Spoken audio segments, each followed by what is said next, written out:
Hello. પહેલાં તો તમને બધાને બોમ્બે હોય કે કલકત્તા હોય, સુરત હોય કે રાજકોટ હોય, ગોંડલ હોય કે અમદાવાદ હોય, બધાને વલ્લભે તેડાવ્યા, મહારાણીમાએ તેડાવ્યા.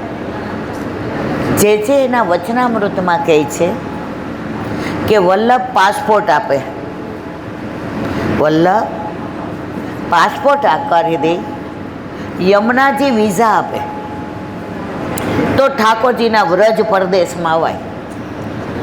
આમાંથી ઘણાયના વિઝા કેન્સલ થયા છે ને? તમારા રિજેક્ટ ના થયા એટલે તમે ને હું આવ્યા.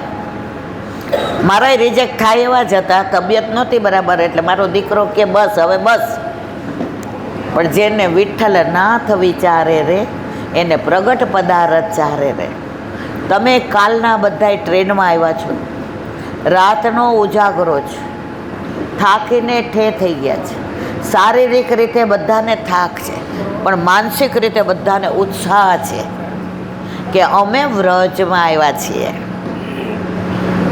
એમાં આજે સૌથી પહેલાં તમે ક્યાં જઈ? યમુનાજી. દીકરી આવે ને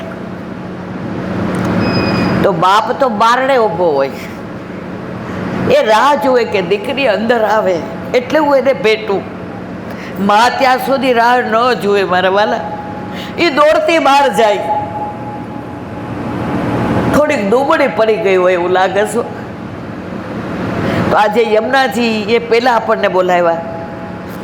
તમે બધા યમુના પાન કર્યું, પૂજન કર્યું,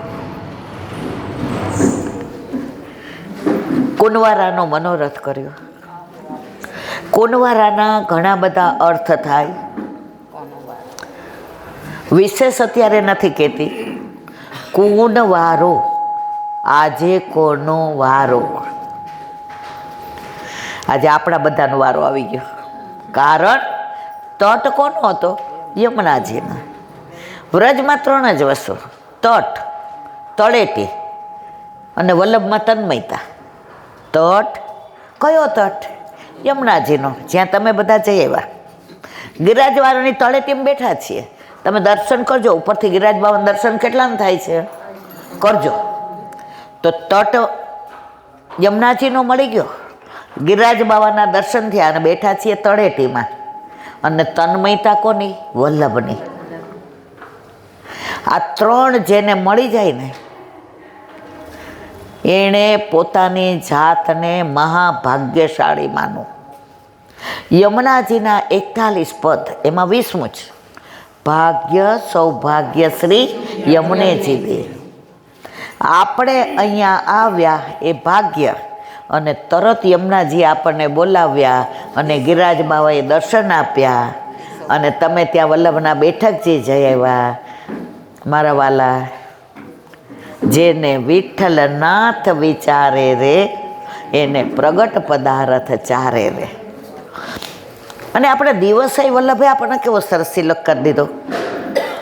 હોળીના રસિયામાં આવ્યા, હોળીમાં આવ્યા. જુઓ, આ એટલું બધું દૂર છે કે મિલનભાઈને કીધું આ લેવું જ નથી. મિલનભાઈ સાથે હું વર્ષોથી જાઉં છું અને તમે જે પૈસા આપો એ જ હું આપું છું. કારણ કે વ્રજમાં એમના ના આવીએ તો ધક્કો ખાવાનો થાય. પણ એ પ્યોર પુષ્ટિ માર્ગીય રીતે લઈ જાય છે. એમને અન્યાશ્રયમાં જરાય રસ નથી. ક્યાંય અન્યાશ્રય થતો હોય ને તો એ દૂર રહેશે. એટલે અમને એની સાથે ફાવે છે. પછી મને કે બેન ક્યાંય નથી મળતું, અને 4 જગ્યાએ મળે તો એક જગ્યાએ તમે 20 બીજે 20, તમને બધાને અમારા સિવાય મજા આવે. એટલે મેં કીધું આ જ લઈ લ્યો, ગાડી છે, જ્યાં જવું હશે ત્યાં ગાડીમાં જાશો. વ્યવસ્થા સારી છે, રળિયામણું છે, સામે ગિરિરાજ બાબાના દર્શન થાય છે. પણ વ્રજમાં આવીએ ને મારા વાલા, કસોટી તો થાય. રિક્ષા જોઈતી હોય તો ક્યાંય જવું પડે છે. જો બધું સુખ મળી જાય, ઠાકોરજી કે બેન ઘરે જ રહે ને, અહીંયા હું કમાવાની જરૂર છે. આ બધા સંભારણા છે. અત્યારે આપણા ઘરે ગાડી હોય, બંગલા હોય, વાડી હોય, વજીપા હોય, દીકરા હોય, અને આપણે નાનપણમાં સ્ટ્રગલ કરી હોય ને એક રૂમમાં ચાલીમાં રહેતા હોય ને, યાદ કરીએ છીએ કે અમે ધબી ધબીને કાંઠે આવ્યા છીએ. તો અહીંથી તમે જાશો ને, સત્સંગની વાતોય કરશો, યમુના પાન નહીં કરશો, બેઠક જે નહીં કરશો, અને સેજ એ કહેશો અમારી ધર્મશાળા દૂર હતી પણ રળિયામણી હતી. અમે અહીંથી નીકળ્યા ને તો એક 2-3 વ્રજવાસી બહેનો મને મળ્યા. એકનું નામ સોતુરીમાં સત્યવતી અને બીજાનું રામવતી. તો સાંભળવા જેવું છે. એટલે એણે ઓલી ચાદર ઓઢેલી અને આમ એવા ઘૂમ ઘૂમ કરતા જાય. मैं तो यहाँ से बाहर निकल सकते हैं, अब अंदर आई है तो बाहर क्यों निकलती है के. आ हती हूँ खोटू हती ने, अंदर आ गई व्रज में क्यों बाहर जाना है. मैं कीधु એને આખો પુષ્ટિ માર્ગ કહી દીધો. પછી મેં કીધું નહીં, हमको तो मुखारविंद जाना है. तो मैंने कि एक ऐसी धर्मशाला है जहाँ सामने तुमको व्रजवासी दिखेंगे, गैया दिखेंगे, व्रजवासी गुम्मट काट निकाल के देखेंगे, तो यहाँ व्रजवासी का साथ भी लेना और हमारे घर टूक खाने आना. समझा बताए. आ હતી રીમા પૂછી મને પણ માળા જોઈને નહીં કે આ બેન હાવ ડોબા જેવા છે એટલે મને બધા બધી વાત કરે. આ તો બધા સ્માર્ટ છે, બોમ્બે વાળાના, ગરોડાના. અમે તો દેશી માણસ. 2 ઘડી હસવાનું. કારણ વલ્લભનો દાસ કદી ન હોય ઉદાસ, અને જોઈ જો ઉદાસ તો ન હોય વલ્લભ. હોળીના દિવસો એકાદો રસિયો મિલનભાઈ ગાય તો જમાવટ થઈ જાય, બરાબર ને. જો મને ગાવાનું કે ને એટલે તમે બધા બહાર વયા જાઓ. પણ એમને પ્રભુએ કૃપા કરી છે. તો એક રસિયો સાંભળીએ, પછી તમે વિશ્રામ ઘાટ ગયા હતા ત્યાંનો થોડો સત્સંગ કરીએ. તમારા બધાને મોઢા ઉપર જોઈશ, જોકા આવતા હશે એટલે હું બંધ કરી દઈશ, બરાબર ને. બોલો વલ્લભા હોરી કે રસિયા કી જય.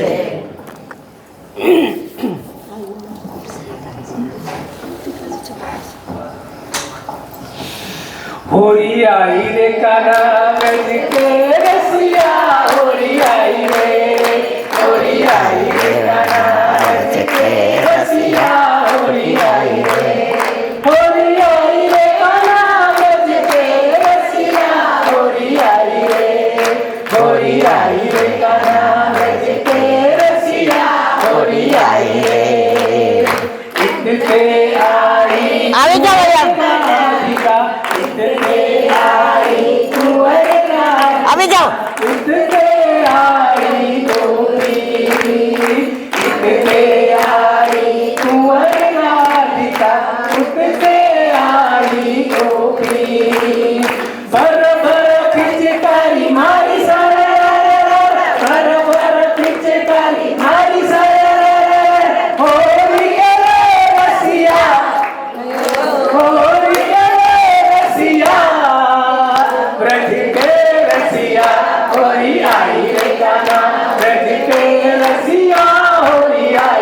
આવી જાઓ બધા, આવી જાઓ.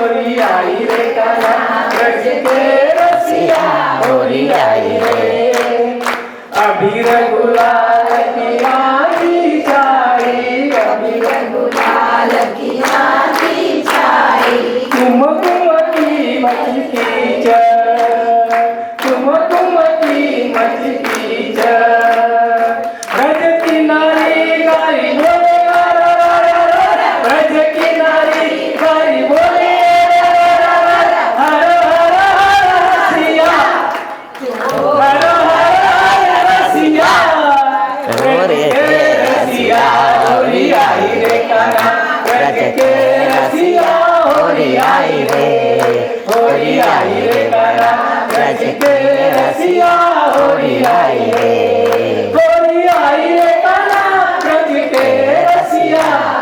आई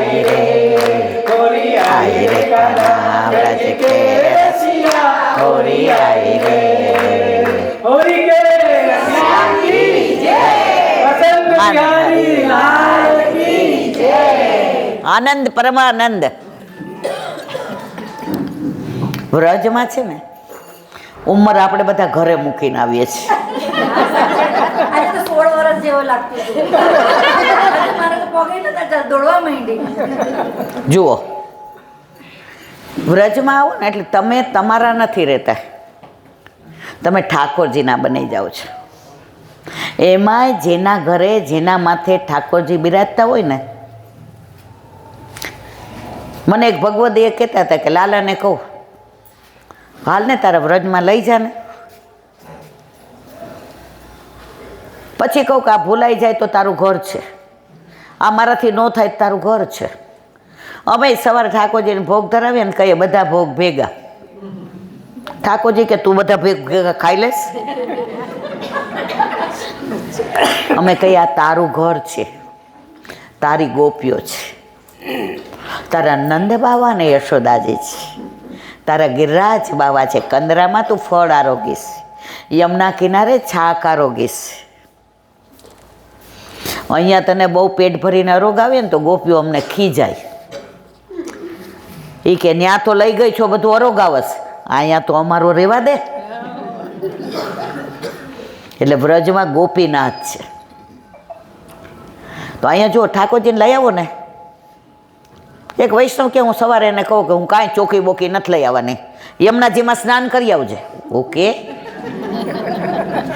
યમુના જળમાં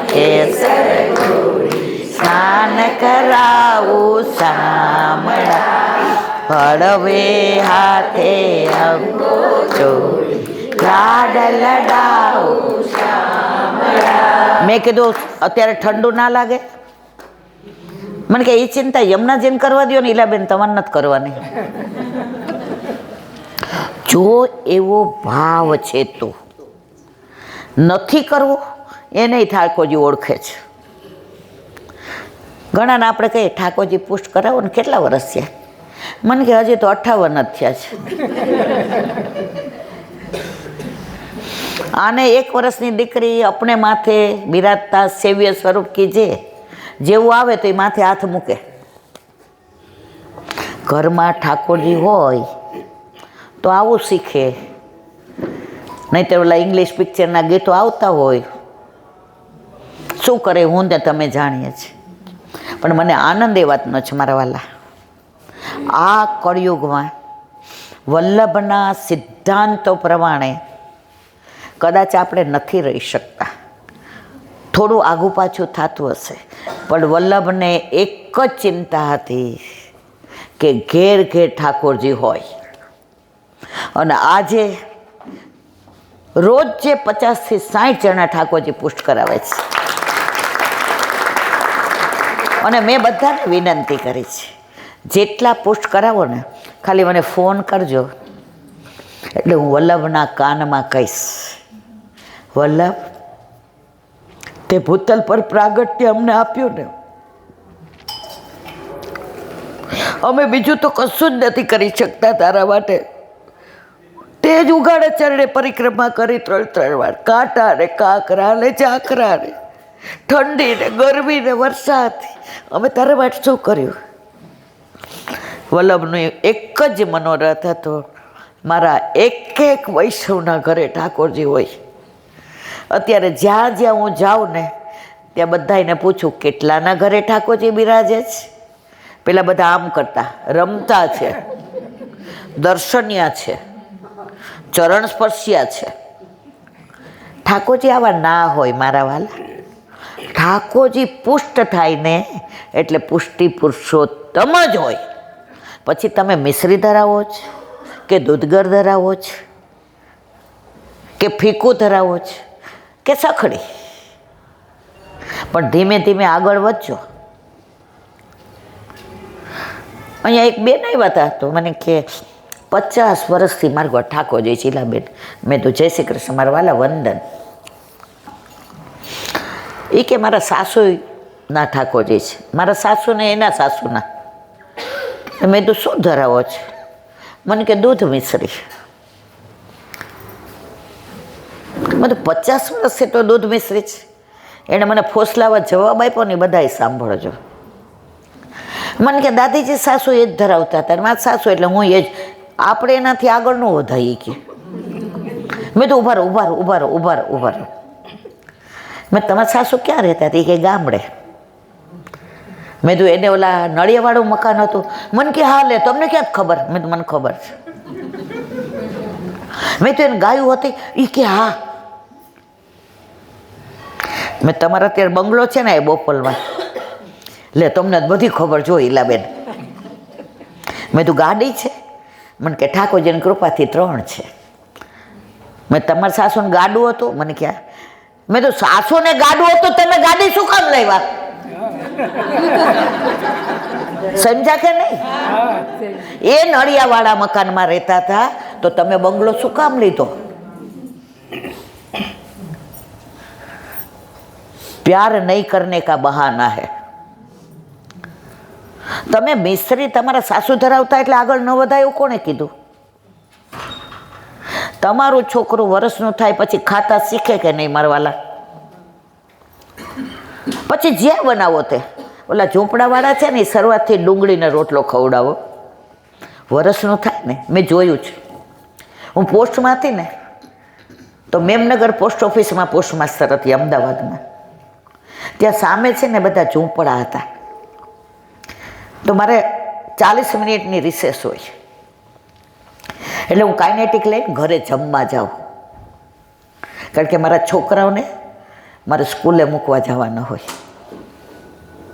તો એ લોકો શું કરે, ઓલું છોકરું હોય ને એને ડુંગળીને રોટલી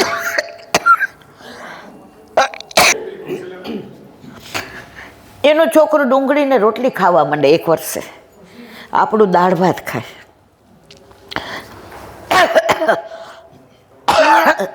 જેના ઘરે ઠાકોરજી બિરાજે છે, રોટ 2 શાક દાળ ભાત રોટલી સંભારો મિષ્ટાન. ઠાકોરજી એવું કહેતા જ નથી. યથા દેહે તથા દેવે. અમારે એક વૈષ્ણવ છે 19 વર્ષે વિધવા થયા. કેટલા વર્ષે? 18મા વર્ષે લગ્ન કર્યા, 19મે વર્ષે વિધવા થયા. લવ મેરેજ કરાવે, કોઈ બોલાવતું નહોતું.